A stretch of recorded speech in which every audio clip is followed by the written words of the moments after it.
حضرت جناب سیدنا سری سختی رحمت اللہ علیہ فرماتے میرا دل سخت ہو گیا تھا، میں بڑا پریشان رہتا تھا۔ حضرت معروف کرخی رحمت اللہ علیہ کی بارگاہ میں کئی دفعہ عرض کی، میں نے کہا بابا میں اس کا کیا کروں، یہ سخت ہو گیا، مہینوں ہو گئے یہ اللہ کے خوف میں نہیں رویا، سالوں بیت گئے حضور کی نعت سن کے نہیں رویا، اب تو کتنا وقت گزر گیا ہے، اسے مدینے جانے کے لیے بھی رونا نہیں آتا، حضور یہ سخت ہو گیا ہے، کوئی رحمت کی نظر ہو، خشکی سی آ گئی ہے، عجیب سی میل چڑھ گئی ہے۔ فرماتے کئی دفعہ میں نے خواہش کا اظہار کیا۔ ایک دن نا عید کا دن تھا تو حضرت معروف کرخی نے ایک چھوٹا سا بچہ انگلی کے ساتھ لگایا ہوا تھا، تو حضرت آ رہے تھے، تو میں نے کہا حضور آپ کدھر سے آ رہے ہیں، یہ بچہ کون ہے؟ فرمانے لگے یتیم ہے۔ سارے بچے عید والے دن اخروٹ کے ساتھ کھیل رہے تھے، بیچارے کے پاس اخروٹ کوئی نہیں،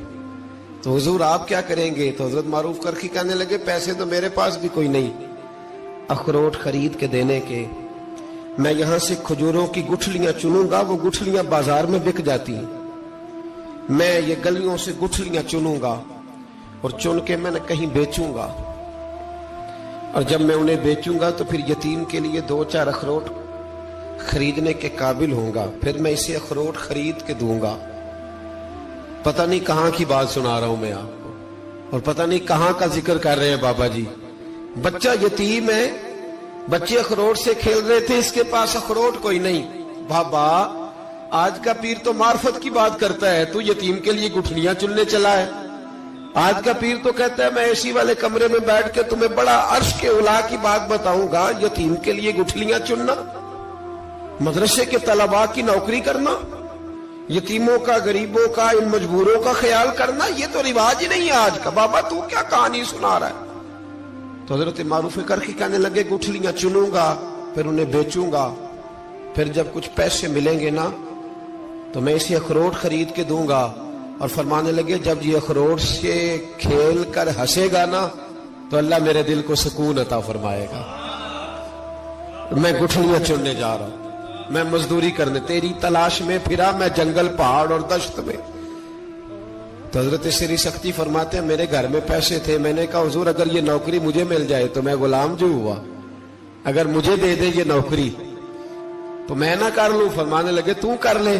فرماتے میں اس یتیم کو پہلے گھر لے گیا، وہاں سے میں نے پیسے لیے، پھر بازار لے گیا، کپڑے خریدے، اس کے لیے ٹوپی خریدی، پھر میں نے اسے 2 کھجوریں کھلائیں، پھر اخروٹ خرید کے دیے۔ حضرت سیدنا معروف کرخی کہتے ہیں اس کو میں نے چیزیں دے کے نا، وہ بچہ تھا، بچے ہی ہوتے ہیں، میں نے جب اسے اخروٹ دیے تو وہ دوڑنے لگا، میں بھی ہلکا ہلکا پیچھے چلنے لگا۔ فرماتے ہیں وہ جا کے بچوں کے گروہ میں مل گیا، وہاں درجنوں 20 بچے کھیل رہے تھے، وہ مل گیا، وہ کھیلتا رہا۔ آپ فرماتے ہیں لوگوں اس دن میرے رب نے میرے دل کو اپنے قرب کی لذت بھی عطا کی، اور میرا دل تھا میرے سینے پر ساری رات، تھا میرے سینے میں میرا دل، پر ساری رات میرے نبی کے قدموں کا طواف کرتا رہا ہے۔ اب نہ لگ گیا ہے، پاک ہوئے تے پاک بھی ملدا ہے، اے بنا پاکوں پاک نہیں ملدا۔ ساڈے وجود نو تون دے نالوں اکو تولا ہے ٹکڑا دل دا، دل لگا کے، دل لگ جائے تو پھر وہ لگ جاتا ہے۔ آپ یقین کریں لگتا ہے تو مزہ دیتا ہے، اور جب تک لگتا نہیں پھر کوئی بھی کیف سرور حاصل۔ امام زین العابدین رضی اللہ تعالیٰ عنہ مولا علی شیر خدا کے پوتے، امام حسین کے صاحبزادے، سیدہ پاک کی پیاری نسل، امام زین العابدین گھر میں نماز پڑھ رہے تھے، غور کرنا بات پہ، گھر پہ نماز پڑھ رہے تھے، گھر میں آگ لگ گئی۔ جب آگ لگی ہے تو پھر شور بھی ہوتا ہے، کچھ لوگوں نے شور مچایا، آگ آگ آگ، دور دراز سے لوگ دوڑے، آپ کا ایک چھوٹا بچہ بھی پاس سویا ہوا ہے، آگ لگ گئی، شور ہو رہا، دور دراز سے لوگ پانی لے کے دوڑ رہے ہیں، آگ بجھائی جا رہی، امام صاحب نماز پڑھ رہے ہیں،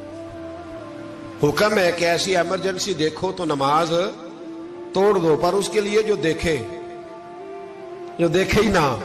جسے سوجے ہی نہ ہو کیا رہا۔ امام زین العابدین پڑھتے رہے،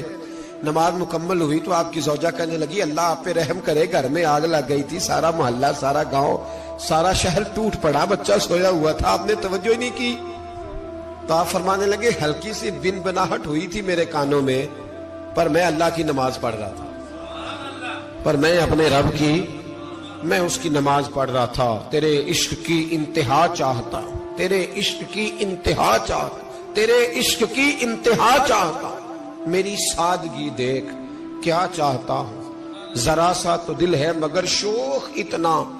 وہی لن ترانی سنا چاہتا ہوں، مجھے کیا خبر ادھر کیا ہو رہا، ادھر میں تو اس کے ساتھ میرا تعلق تھا، میں تو اللہ کی بارگاہ میں حاضر تھا، مجھے کیا پتا۔ بی بی کہنے لگی آگ لگ گئی تھی، تو فرمانے لگے بھلی مانس چپ کر، تم دنیا کی آگ بجھا رہے تھے، میں جہنم کی آگ بجھا رہا تھا، تم لوگ اپنے شور میں تھے تو میں اپنے ذائقے میں۔ الذین ھم فی صلاتہم خاشعون، فرمایا یہ لوگ اپنی نمازوں میں عاجزی کر، دل لگا کے کرتے ہیں جو کرتے ہیں۔ اور بڑی خوبصورت مثال ہے، حضرت رومی نے لکھی ہے، بڑی مشہور بھی ہے۔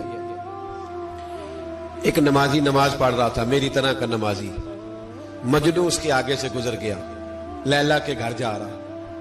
تو نمازی اتحیات پہ تھا، اتنی دیر میں اس نے بھی نماز مکمل کر لی، تو پیچھے سے جا کے مجنوں کا گریبان تھاما، کہنے لگا شرم نہیں آتی تجھے، مسئلے کا نہیں پتا، نمازی کے آگے سے نہیں گزرنا چاہیے؟ تو کہنے لگا یار معاف کر دو، مجنوں کہنے لگا معاف کر دو، غلطی ہو گئی، حالانکہ شہزادہ تھا، پر معافیاں کیوں مانگ رہا ہے؟ اس لیے کہ کسی سے دل جو لگ گیا ہے، عاجزی آ گئی، ان کے چل یار معاف کر دے، تیری مہربانی، نمازی ناراض نہ ہو جائے، نمازی بڑے ڈاڈے ہوتے ہیں، کئی دفعہ بڑے سخت ہوتے ہیں، نمازی تھا بڑا پکا، تو وہ کہنے لگا نہیں، نماز خراب کر دی تو نے، تجھے پتہ نہیں آگے سے نہیں گزرنا چاہیے، اور ویسے بھی زمانے کا رواج ہے، جو معافی مانگ لے لوگ سمجھتے ہیں بزدل ہے، یہ بھی بڑا مسئلہ ہے۔ آپ تھوڑا سا کہہ دیں کہ جب دیکھی جائے گی جو ہوگی، لوگ سمجھتے ہیں نہیں ہے دم کم، معافی مانگ لے سامنے والا بگڑ جاتا ہے، الا ماشاءاللہ، لیکن اس کا مطلب یہ نہیں کہ ہم معذرت کرنی چھوڑ دیں، وہ اگر بری عادت پہ ہے تو ہم نے اپنی اچھی عادت کو قائم رکھنا ہے، تو کہا جناب معاف کر دے، تو نمازی کہنے لگا نہیں تجھے عقل نہیں ہے، نمازی کے آگے سے نہیں گزرنا چاہیے۔ پھر مجنوں نے بڑی بات کر دی، پھر ایک عاشق نے عاشقوں والا جملہ بولا، پھر ایک محبت کرنے والے نے بڑی بات کی، کہنے لگا یار نمازی میں تو معافی مانگ رہا ہوں تو نہیں دے رہا، چل ایک سوال کا جواب ہی دے دے کہ میں تو عورت کے عشق میں جا رہا تھا، مجھے تو نظر نہیں آیا کہ تو نماز پڑھ رہا ہے، میں تو بی بی کے عشق میں تھا، مجھے تو نظر نہیں آیا، تو بتا تو رب کے عشق میں تھا، تو مجھے کیسے دیکھ رہا تھا،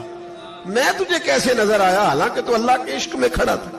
مالک حقیقی کی محبت میں تیری میرے اوپر نظر کیسے پڑ گئی، میں تو عورت کے عشق میں تھا۔ اب نمازی صاحب شرمندہ ہو گئے، مجنوں کہنے لگا آج کے بعد جب رب کی بارگاہ میں کھڑے ہونا نا تو والذین آمنوا اشد حبا للہ، پھر نماز کے لیے نہیں، اس کے پیار میں بھی کھڑے ہونا، دل لگا کے